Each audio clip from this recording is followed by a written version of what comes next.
안녕하세요. 닥쳐라 정치입니다. 이제 7개월 앞으로 다가온 총선을 앞두고 국민의힘 내부 상황이 아주 상당히 과열돼 있다는 소식 먼저 전해드리겠습니다. 그러니까 어제 이준석 전 대표가 YTN 더 뉴스에 나와 국민의힘 공천 실무를 맡게 될 것 같은 이철규 사무총장을 향해 지금 본인한테는 배에 난 구멍이 안 보이시는 것 같은데 제가 봤을 때는 남 탓할 것 없이 지금 배 자체가 위험한 상황이니까 좀 내부 수리부터 해야 한다. 본인들이 하겠다고 해서 5만 가지 무리수 다 써서 당대표도 자기들 마음대로 뽑아놓고 다 했던 거 아닙니까? 그 다음에 결과가 안 좋으면 반성해야 한다면서 이준석 전 대표는 국민의힘 지도부를 아주 콕 집어 후려치는 발언들을 쏟아냈는데 이에 따라 국민의힘 지도부도 곧 반박하는 자료를 낼 것 같은 상황인데요. 그런데 국민의힘 내부에서도 아주 제대로 된 분석을 꺼내면서 윤석열 정부와 국힘당을 지적하고 있는 윤상현 의원. 그러니까 아마 민주연구원 내부 자료를 확보한 것 같은 의심까지 드는데 아무튼 무소속으로 수도권에서 2번이나 당선된 걸 보면 윤상현 의원은 쉽지만은 않은 인물인 것 같습니다. 어쨌든 윤상현 의원은 박지훈 변호사의 뉴스킹에 출연해 내년 총선에 대해 뭐라고 평가했냐면 샤이 민주당 지지층이 여론조사에 잡히지 않는다라면서 현재 나오는 여론조사 수치가 중요한 게 아니라 대통령 지지율과 정부 견제론, 지지론, 이 팩트를 더 중요시하고 봐야 한다고 주장했고 그리고 또 윤상현 의원은 이런 평가까지 내놓았는데요. 총선에선 대통령 지지율이 가장 중요하다. 지지율이 35%에서 40% 왔다 갔다 한다. 45% 정도는 돼야 안심할 수가 있다. 그리고 지지율, 긍정과 부정평가의 간극이 35대 57에서 20% 정도 높다는 점을 고려해야 한다. 또한 두 번째 중요한 것은 정부 수도권에서의 정부 견제력이 크다. 예를 들어 정당 지지율에서 우리가 높게 나오더라도 정부 견제론이 훨씬 더 높게 나온다라면서 윤석열 정권에 대한 정권 심판론이 우세하다는 것을 아주 콕 집어 지적했다는 것입니다. 그러니까 현재 민주당 지지자들이 화가 나는 게 민주당 수박들은 현재 이 정도의 분석조차 못하고 있는 상황이라는 거 아닙니까? 윤상현 의원의 말대로 다음 총선은 정당 지지율이 중요한 게 아니라 윤석열 지지율이 중요한 상황인데 요즘처럼 30% 중반을 기록하면 굉장히 어렵다는 것이고 게다가 만약 30%대가 깨지는 상황에서 내년 총선에 돌입하면 국힘당은 망한다는 거죠. 아주 상당히 현실 상황을 정확하게 본 건데 현재 국힘 지도부와 의원들이 수도권이 괜찮다고 엄프라는 이유.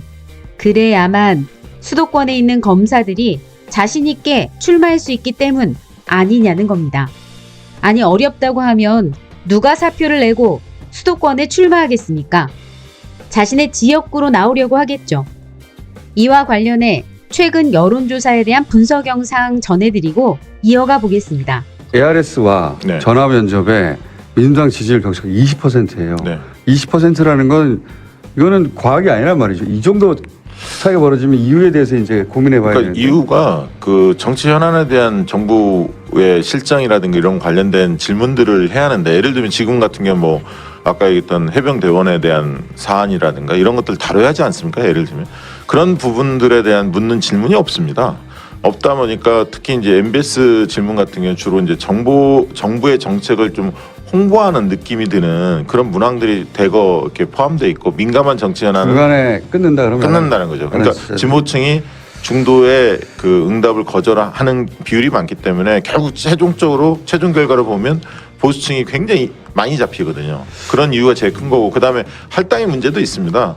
그 권역을 17개 권역으로 나누다 보니까 성, 연령, 권역 이렇게 나누는데 이러다 보니까 셀이 204개 셀이 되거든요. 그러면 1000명 중에 한 개 셀별로 5명 정도밖에 안 되기 때문에 오히려 그게 이론적으로는 좋을지 모르지만 실질적으로 튀는 결과가 나오지 않나 저는 그렇게 보고 있습니다. 네, 이런 상황에서 윤석열의 오늘 워딩을 보면 답이 나오는 것 같은데요. 60대 이상 노인들에게 결집해야 한다는 시그널이라는 건데, 그리고 아마 총선 전에 기시다와 바이든을 초청해서 정상회담이라는 쇼를 펼쳐 보일 수도 있고, 그리고 그 대가로 또 뭘 퍼주려고 준비하고 있을 것 같습니다. 정말 후한무치합니다. 자신과 김건희 일가를 지키기 위해, 즉 자기 정권의 안위를 위해 국가 안보를 팔아먹는 대통령이라니 정말 개탄스러운 상황입니다. 한편 MBC 스트레이트가 정말 중요한 보도를 내놓아 화제를 모으고 있다는 소식입니다. 그러니까 지금 윤석열 정부의 상황을 제대로 후려친 아주 훌륭한 탐사 보도였는데요. 지하차도 안으로 순식간에 물이 차올랐습니다. 폭우가 쏟아지던 토요일 아침이었습니다. 충북 미호강의 범람과 함께 발생한 지하차도 침수 사고로 이곳을 지나던 14명이 숨지고 10명이 다쳤습니다.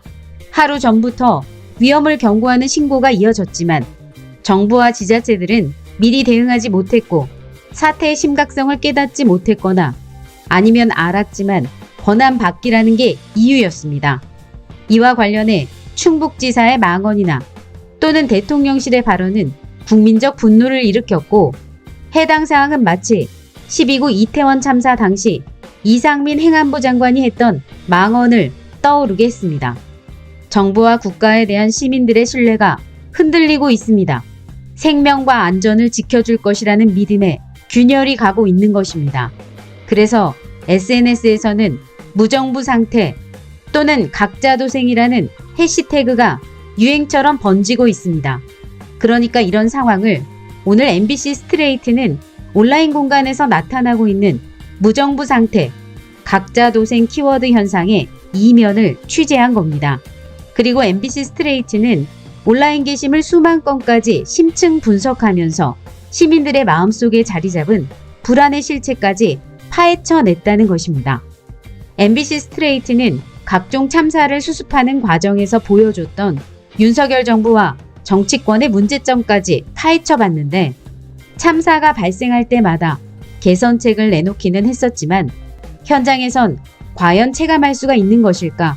재난 대응을 위해 최전선에 있는 안전 공무원들을 만나 그 실태를 들어보니 아주 참담한 수준이었다는 겁니다.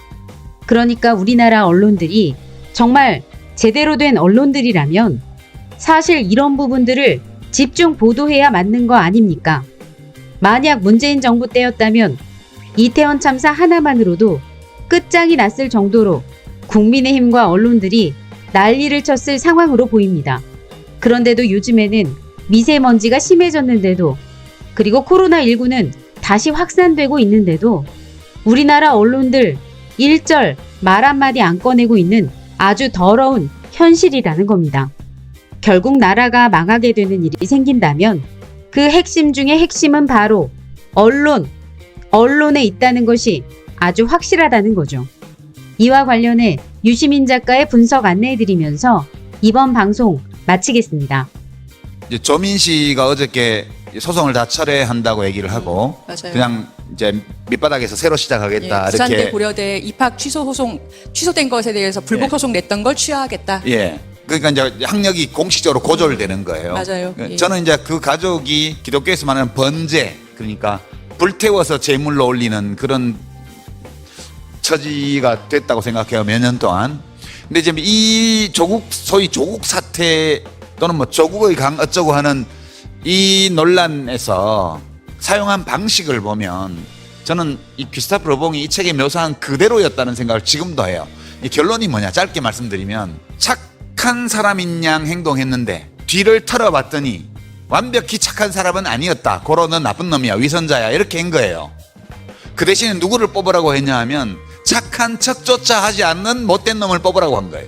그러니까 착한 사람처럼 굴었는데 알고 보니 어딘가 완전히 착하지 않은 구석이 있었던 사람을 위선자로 몰면서 위선조차 부리지 않는 사람들을 지금 권력에 올려놓은 거예요. 이게 지금 우리 언론이 지난 대선에서 혹은 그 이전 몇 년부터 지난 대선 때까지 지금까지 한 일이고 하고 있는 일이다. 저는 그렇게 생각해요. 똥맛 나는 카레가 마음에 안 든다고 카레 냄새 나는 똥을 선택한 거거든요. 지금 딱 그 격이에요. 그러니까 흠을 잡아서 위선자로 몰아붙인 다음에 위선조차도 떨지 않는 대놓고 부패하는 자들을 지금 권력에 올려놓은 게 우리 언론이 한 일이다 이게. 저는 그렇게 생각하고 대중이 거기에 휘말렸기 때문에 지금의 대통령이 용산에 있는 것이다. 저는 그렇게 생각하고 이 책 읽으면서 엄청 감동했습니다.